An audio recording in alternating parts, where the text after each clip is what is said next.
Think You know, so? things that I just mentioned to you for the sole fact that it's funny hearing you go, "What the fuck?" Yeah. Have you heard of the supermarket called Piggly Wiggly? No. It is a grocery store, right? Hmm. I'm pretty sure they have it more than just. I think it might be like just like a southeast kind of thing. Let me check. No, fuck off, Ubisoft. Well, you know how some stores will have like their own version of like certain drinks. Yeah. Yeah, it's an American. Okay, they don't have it in Texas. Hmm. It's literally in like the southern and midwestern regions. Alabama has the most, 100 Well plus locations. But they have a Mr. Pibb, like a Dr. Pepper knockoff. then. It's called Mr. Pig. Well done. I hate it. Okay. Oh, here. I'm sending you a picture just because why not?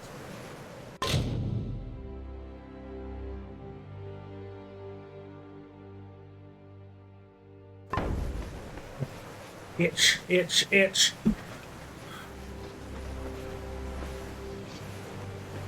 Hail. I am General Talera Ap Gwydion, former commander of the Eastern Alpha Forces. Surely you're not the aide Aelin Shear promised. She spoke as if she planned to send a whole squad of soldiers, not one faceless mercenary. You have the bearing of one that's seen combat, but you never fought in the war, or you would know who I am. Once I was the commander of Mel Sen Shear, the Alpha Fortress to the east. I held back the Tuatha at every push before the Baelor came. Then everything fell to pieces.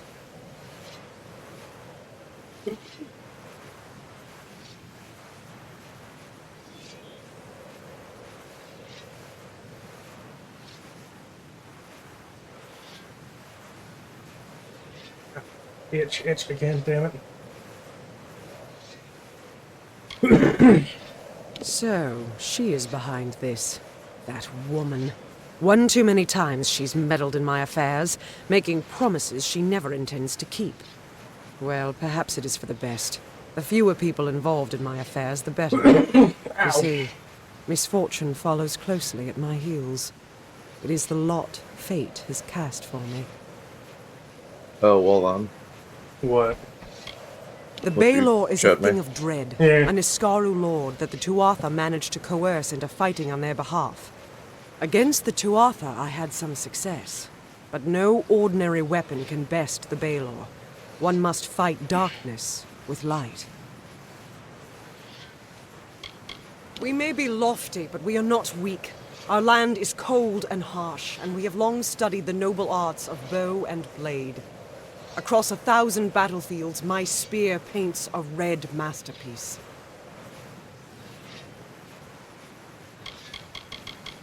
Mel Sen Shear is the gateway into Cluricon, but it's been under siege ever since my defeat. I failed the city once. I can't fail them again. With Tuatha raiding parties along the shores, Rathia has the only port for safe passage across the strait. But after assisting Mel Sen Shear for so many years, the ruling council of Rathia is loath to offer more aid for what they see as a lost cause. Long after the Arathi left our world, the mortals built these windstones to call them back down. I've never seen them work, but, as I said before, I'm not known for my good fortune.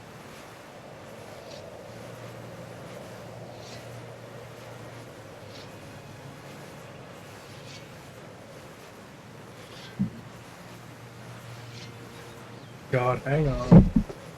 Why not?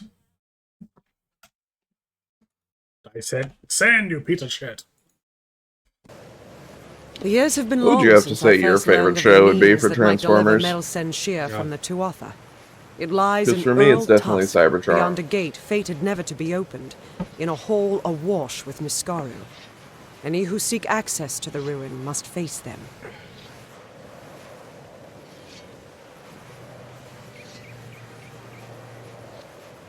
These ruins are said to be the resting place of the Piercing Light, a spear carved from the tusk of the Niskaru Duke, Gajor. The legends say it destroys any horror, in the mind or on the battlefield. No place is more deserving of such a power as Melsen Shear.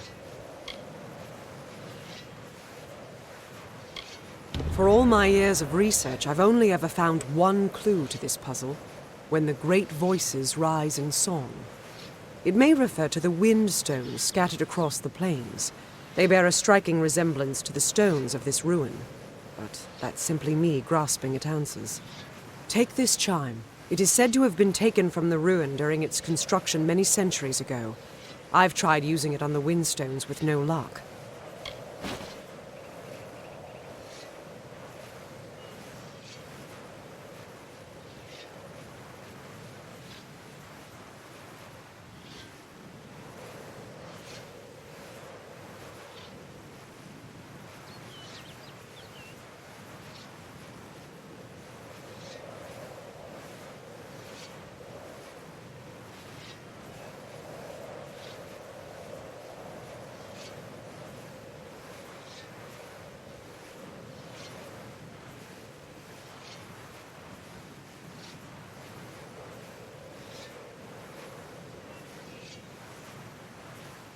Liara? No, ma'am. 10 years ago, I served the Alpha armies, defending Pluricon and Melsen Shear from the Tuatha armies. Then, Witch Knight Malwyn led his Tuatha summoners against us. The fiends routed my soldiers at every turn. Now they've had Melsen Shear under siege for years, while I've been searching for a weapon to turn the tide.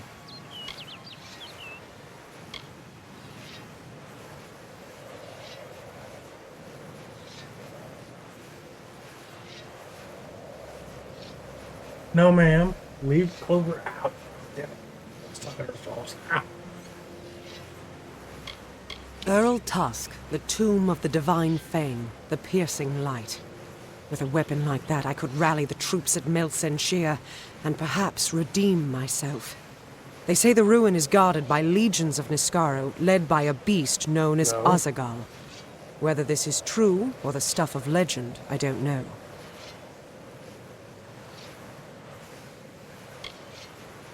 The inscription says the gate will open when the great voices rise in song. I think this means the windstones that are spread across Erethel. There's one just a little to the south. Go there and strike this chime near it. I'll stay here to see if it has any effect. The wind... Sorry, what's up? Hmm? You asked the question and I completely forgot. Oh, I was saying, what's probably your favorite Transformer show? It's a tie between Armada and Prime. Prime is pretty fucking top tier, and so is Armada. Because Armada For is the me. one... And I'll give you the reasons why. Armada was the one I grew up with. Prime is the one I watched, like, as an adult. For me, it's Cybertron, because Cybertron was the first one I saw. Armada and Energon came a little afterwards. I strangely enough actually watched the G1 series growing up too, roughly the same time I watched Armada. So I grew up with G1 a lot. But it was definitely... Wasn't it...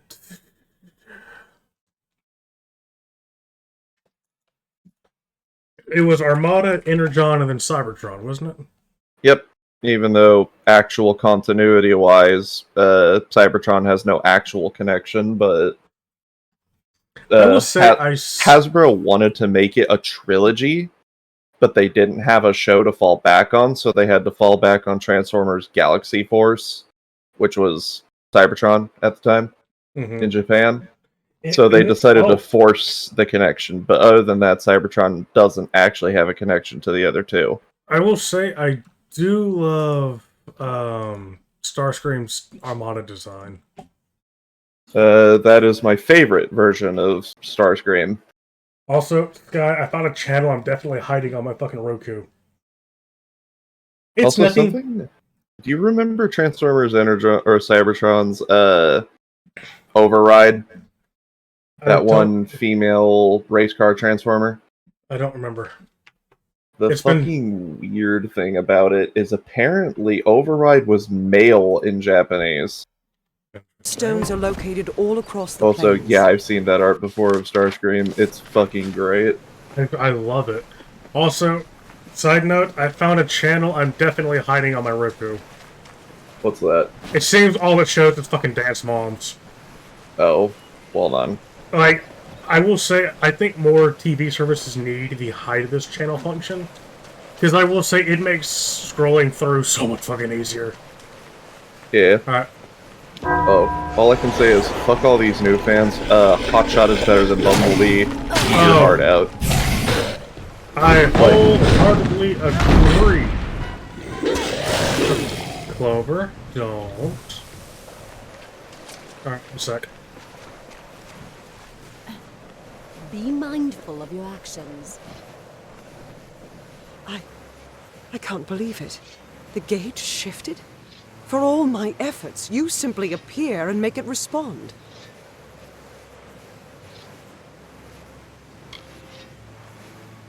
No. You've opened one part of the gate, but 4 more remain. You must find the wind stones scattered throughout the plains and activate them. I will remain here. The Niskara will sense that the seal is weakened. Someone must try to hold them back.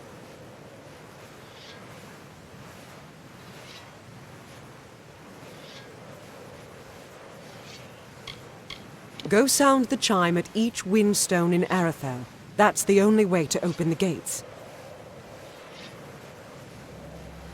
I'll stay here and fight any Niskaru looking to sneak past Also, us. all I'm gonna say is, the funniest shit ever that never sat with me properly for Cybertron was the fact that for some reason Thundercracker was Texan. Okay, I'm not gonna lie, I've never seen Cybertron, so that's something I have. Clover, if you do not stop. It's hilarious. Fucking Thundercracker and, fuck, why can't Scattershot. They both have the most Texas-sounding accents, like stereotypically Texan. It's funny. Like, full Also- yeehaw shit. Yeah, it's also hilarious because Thundercracker follows Starscream around like a lost puppy.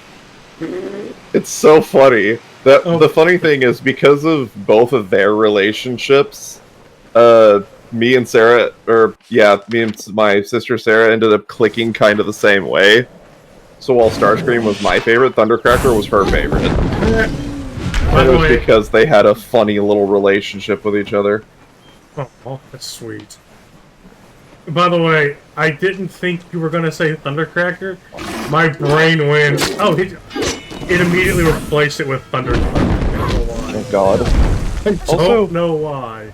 Interestingly enough, so you know what kind of aircraft Starscream turns into an Armada, right? I don't. I know what it looks like, but I don't recognize. Heavily modified, but it's a Russian Su-35. The funny thing is, that's exactly what Thundercracker turns into in Cybertron. He's also an Su-35. Starscream's a Cybertronian jet in Cybertron, but it's still funny. He literally looked at Starscream and went, "That looks cool." So he just basically followed him like a lost puppy. I love it. It's so great. Also, Cybertron was actually...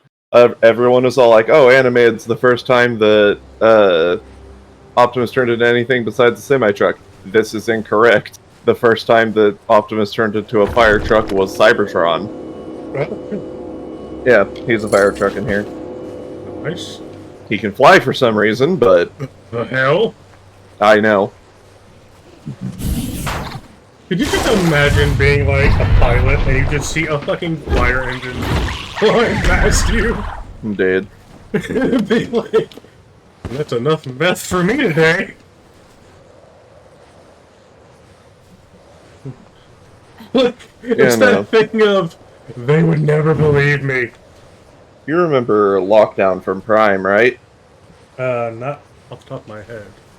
He's the Decepticon doctor. I think, yeah. It's been a while since I've seen Prime. He's the red one. He cares a lot about his fucking paint job. Let me look him up. Yeah, or at least I think it's locked down, but, Wait, I think it? I know who you're talking to. Or talking about. Not talking to.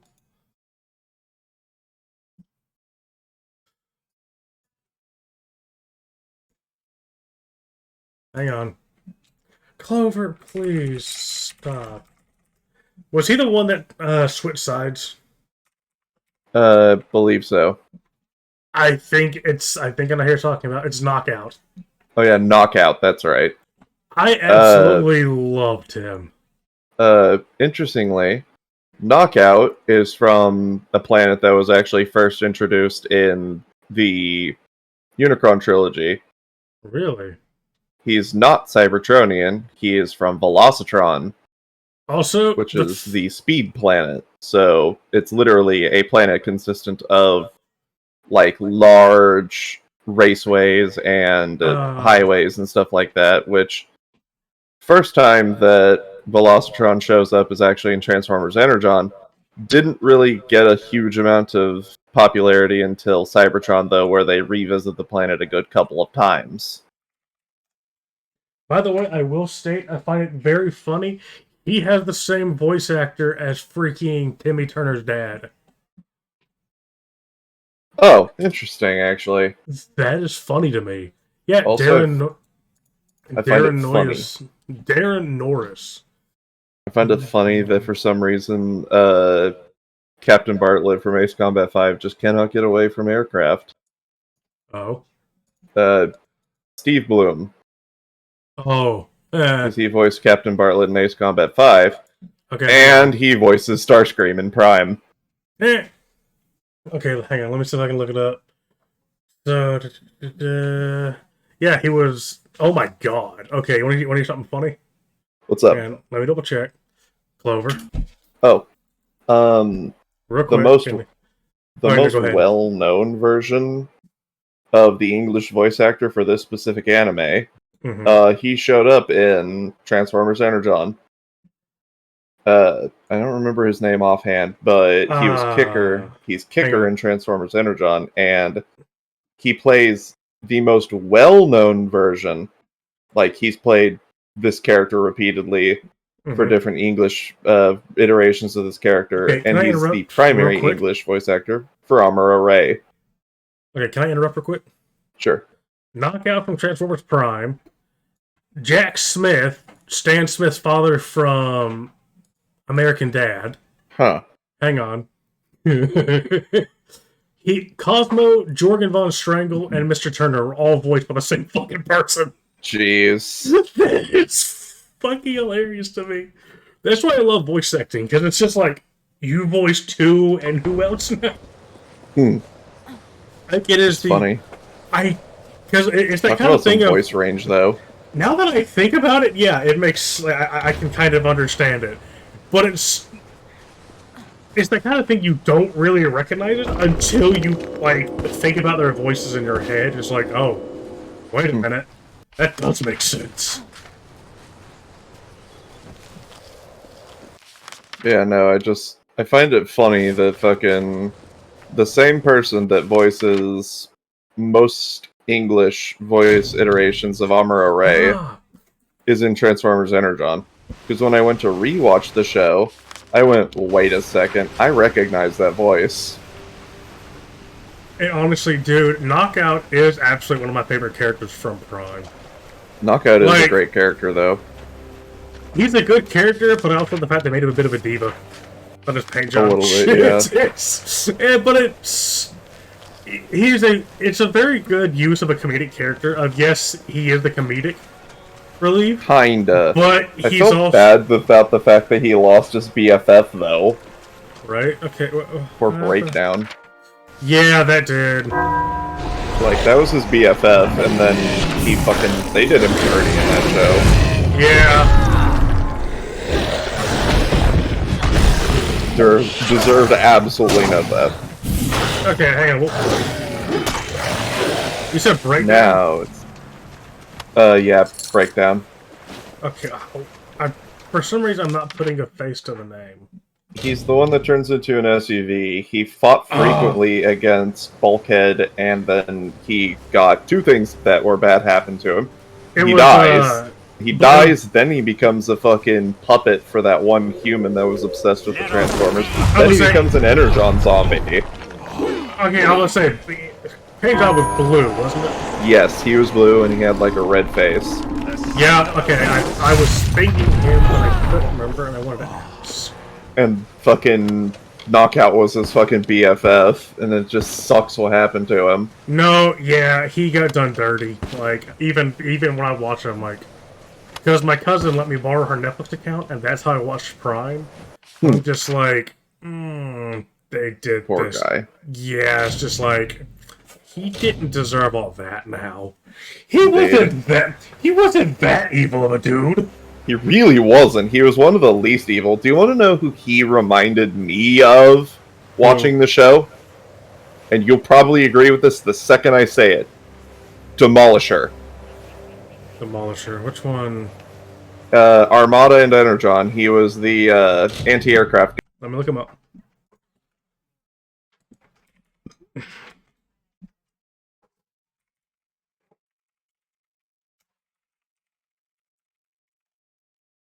I think I know who you're talking.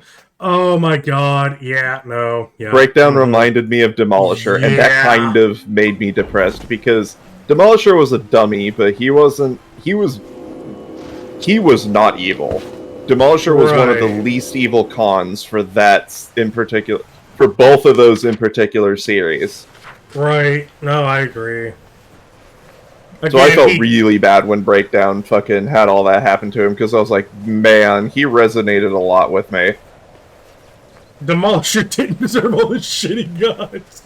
Demolisher got bullied, but at least he didn't die. No, I agree. Like, Breakdown got the bad, but Demolisher didn't deserve to get bullied. Like didn't Megatron just make him his bitch half the time? He really did. Then again, fucking everybody in Armada got shafted by Megatron every time. Okay, Starscream, when he failed, ate most of Megatron's punishment worse than the other two. And then Cyclonus, basically Megatron saw him as an idiot most of the time, so poor Cyclonus. Megatron was just an asshole. He was a dickhead. Megatron was an absolute douche in fucking Armada. I will say, Megatron is my favorite variant of him so far. He is one of my favorites. I still really like Cybertron's, because that Megatron was like bumped up to the evil percentage. I love and it's still the same great voice actor, because, let's face it, David Kane is probably the best Megatron we ever got for a voice actor. Oh, hell yeah. Like, okay, and then, of course, I still really love Peter Cullen, but Gary Chalk was my Optimus Prime. Gary Chalk. Why does... Okay, let me look it up. And then, of course, Michael Dobson. No, you cannot tell me that he did not deliver the best Starscream. Michael Dobson did a fucking bang-up job. And Steve Bloom was pretty good, but goddamn it, anytime somebody says Starscream, Michael Dobson. Okay, who did Gary Chalk voice Optimus in? All three series, so that means Armada, Energon, and Cybertron. Oh, so, okay, so, yeah, Gary Chalk was my Optimus growing up. And but Peter Cullen was up there for me, though. And again, Gary Chalk did a really good freaking job looking back on it. He did. And then, of course, Michael Dobson for all three Starscreams. All three of them. Oh shit. Undercat. So if you remember how he sounds in that one, that's how he sounds in Cybertron too.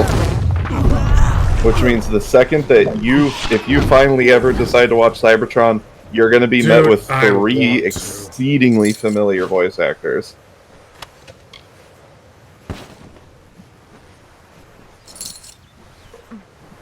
Kinda, sorta, though, following the theme of Energon, though. The Transformers are 3D. Basically, everything else is 2D. Interesting.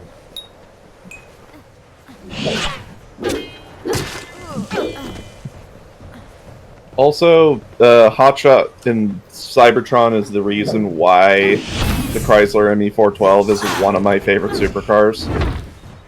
because that's what he fucking turns into in this show, and it's a great-ass vehicle that I wish got more fucking, that I wish got more video game representation. Because there's only like 3 video games that I can think of offhand that actually have the damn car in them. Oh, wow. And that is Test Drive, one of the Forza Motorsports games, and it's one of the Midnight Club games. Dude, Midnight Club was a good one. I had Midnight Club 3 Dub Edition. Mm-hmm. It was such a fun game. Like, again, it really does have one like the best like car customizations. I had no idea what pearlescent paint was till I played that game.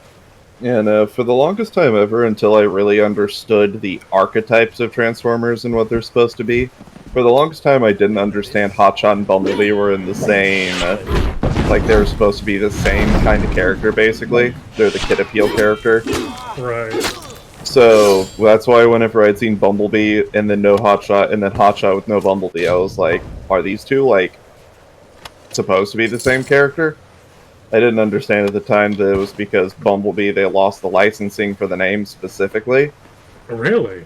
It really sucks, though, because Hotshot was probably one of the better of the two, and the second that they got the rights back for the name Bumblebee, they started exclusively using Bumblebee. The last time that we got a Hotshot appearance in a show of any kind was in Transformers Animated, and it was for one episode. Rip. It was for one fucking episode, and it's whenever the Decepticons start really going on the offensive. So you get Decepticons that are more regularly calling in from Cybertron. And he was on a team with a gender-bent version of Red Alert, so a female Red Alert. And it's kind of interesting. And guess who their fucking squad leader was? Also, his Hotshot that showed up in Transformers Animated, his design was his more familiar Armada appearance. So he looked like he has the helmet and the goggles and stuff like that. Their leader was Hot Rod. I thought it was funny. It is for a very brief scene that they all show up. Unfortunately, Hot Rod fucking dies in that scene, but, you know, out of the way, Hot Rod. At least they didn't on-screen do anything to Red Alert or Hotshot. I don't think anything happens to either of the two. True.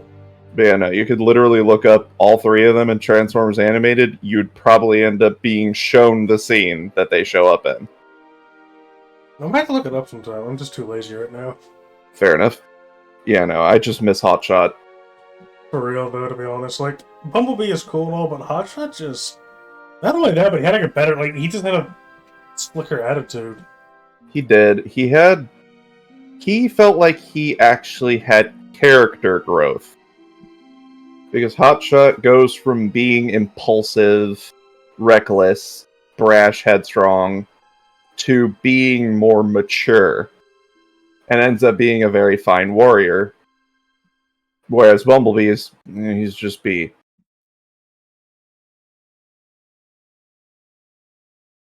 Yeah, yeah. Also, something I appreciated for Jetfire and Cybertron. What's that? At the time that I was growing up with Transformers Cybertron, something else I grew up with as a kid was Steve Irwin. Oh, hell yeah. Jetfire in Cybertron has an Australian accent. Yep. I love it. Also, give me 1 sec. I'm gonna mute. You've done it. The ancient Irathi sealed this place centuries ago, and it opens to welcome you. Incredible. The piercing light should be in the deepest vault of these ruins. Be careful. The Niskara will do anything to keep us from that spear. The piercing light awaits.